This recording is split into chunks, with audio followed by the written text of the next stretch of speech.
کہ کہیں میرے بیٹے کی اتنے دن کی جو میں نے محبت اللہ کے لیے بنائی ہے وہ ضائع نہ ہو جائے۔ اس نے جلدی سے برقع پہنا اور جلدی سے وہ ان کے گھر سے باہر آئی اور جلدی جلدی قدم بڑھا کے چلنے لگی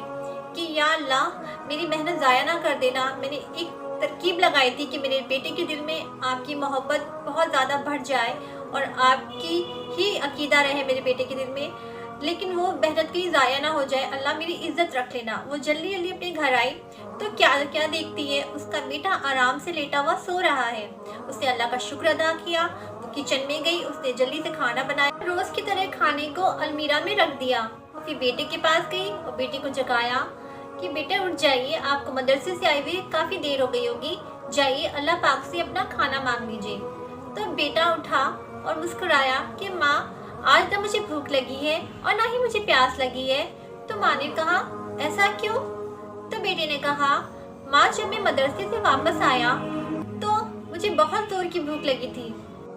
میں نے مصلی بچھایا اور اللہ پاک سے دعا مانگی، یا اللہ میں بہت بھوکا ہوں، مجھے بہت پیاس بھی لگی ہے، مجھے کھانا دے دیجیے، مجھے پانی دے دیجیے، یا اللہ آج تو امی بھی گھر پہ نہیں ہے میری اور مجھے بہت زور سے بھوک لگی ہے۔ یہ دعا مانگ کے جیسے ہی میں کمرے میں گیا مجھے وہاں بڑی ایک روٹی دکھائی دی گئی، اس روٹی کو میں نے کھایا اور امی مجھے اس روٹی میں وہ لذت وہ ذائقہ ملا جو مجھے آج تک کبھی کسی کھانے میں نہیں نصیب ہوا، نہیں ملا۔ ماں نے بیٹے کو سینے سے لگا لیا اور اللہ تعالیٰ کا بہت شکر ادا کیا، اسی لیے ان کا نام کاکی پڑ گیا، خواجہ قطب الدین بختیار کاکی رحمۃ اللہ علیہ۔ یہ بچہ بڑا ہو کے اتنا بڑا شیخ بنا کہ وقت کے بڑے بڑے مغل بادشاہ ان کے مرید بنے اور لاکھوں لوگوں نے ان کے ہاتھوں پہ بیعت کی اور توبہ کی۔ تو جب ماؤں کی تربیت اس طریقے کی ہوتی ہے تو ان کی اولاد اللہ کے ولی ہی بن کے نکلتے ہیں۔ ماں اگر دیندار ہے اور باپ بے دین ہے تو بھی ماں دیندار طریقے سے اولاد کی تربیت کر سکتی ہے، لیکن اگر ماں ہی بے دین ہے اور باپ دیندار تو اولاد کی تربیت کبھی بھی دیندار طریقے سے نہیں ہو سکتی۔ اس کا سب سے بیسٹ اگزامپل نوح علیہ السلام کا بیٹا ہے۔ حضرت نوح علیہ السلام کی بیوی ایمان نہیں لے کے آئی تھی تو ان کا بیٹا بھی ایمان لے کے نہیں آیا۔ ایک دوسرا واقعہ قرآن مجید میں ابراہیم علیہ السلام اور اسماعیل علیہ السلام کا ہے۔ ابراہیم علیہ السلام کی بیوی حضرت ہاجرہ نے حضرت اسماعیل علیہ السلام کی تربیت اس طرح سے کی جس کی تفصیلات کہیں نہیں ملتی ہے،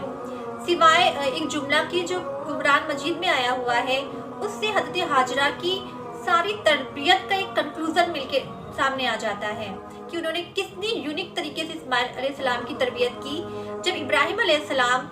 اپنی بیوی حضرت ہاجرہ علیہ السلام کو اسماعیل علیہ السلام کو تنہا چھوڑ کے گئے،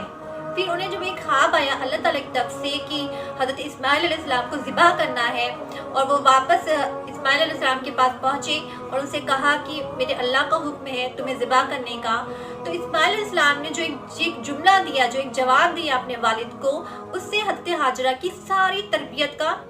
خلاصہ ہوتا ہے، سارا کنکلوژن سامنے آ جاتا ہے۔ انہوں نے بولا ہے کہ اے میرے والد، آپ کو اللہ پاک نے جو حکم دیا ہے آپ اس کو پورا کریے، آپ کا ہمارے رب کا جو حکم ہے اس کی تعمیل کریے، انشاءاللہ آپ مجھے صبر کرنے والوں میں سے پائیں گے۔ تو یہ جو ان کا جملہ ہے، جو پورا بیوٹیفل کنورسیشن قرآن مجید میں آیا ہوا ہے، جب میں اس کو پڑھتی ہوں یا اس کا ترجمہ جو ہے اس کو سنتی ہوں تو دل ایک دم سے آنکھوں سے آنسو آنے لگتا ہے کہ اتنی شاندار تربیت کی حضرت ہاجرہ نے اکیلے اپنے بیٹے کی۔ تو اولاد کی تربیت میں 95% ہاتھ ماں کا ہے اور باقی 5% ہاتھ والد کا ہے۔ تو آج جو مائیں اپنی گود میں چھوٹے چھوٹے بچوں کو لے کے 3 گھنٹے ویڈیوز، موویز، سانگس اور ٹک ٹاک ویڈیو وغیرہ دیکھتی رہتی ہیں، تو کیا ہم یہ ایکسپیکٹیشنز کرتے ہیں کہ وہ اولاد بڑی ہو کے خالد بن ولید، ابو بکر، عمر بن خطاب یا عثمان غنی بنے گی؟ اسلام میں بیوی کا انتخاب اور گھر کی عزت کا انتخاب کرتے وقت 4 چیزیں بتائی گئی ہیں: اس کا خاندان، اس کی دولت، اس کی خوبصورتی اور پھر اس کی دینداری۔ ہمارے نبی محمد صلی اللہ علیہ وسلم نے فرمایا ہے تمہارے ہاتھوں میں مٹی لگے گی اگر تم نے دینداری کو فرسٹ پریفرنس نہیں دیا۔ تو فرینڈز، آج کا ہمارا یہ ویڈیو آپ کو کیسا لگا کمنٹ باکس میں لکھ کے ضرور بتائیے گا، اور اگر کہیں کچھ غلطی ہو گئی ہو تو پلیز درگزر کر دیجیے گا، معاف کر دیجیے گا۔ اس کے ساتھ ہی آج کا یہ ویڈیو یہی ختم کرتے ہیں۔ اپنی ہوسٹ افشان کو اجازت دیجیے، دعاؤں میں یاد رکھیے، محبت کریے۔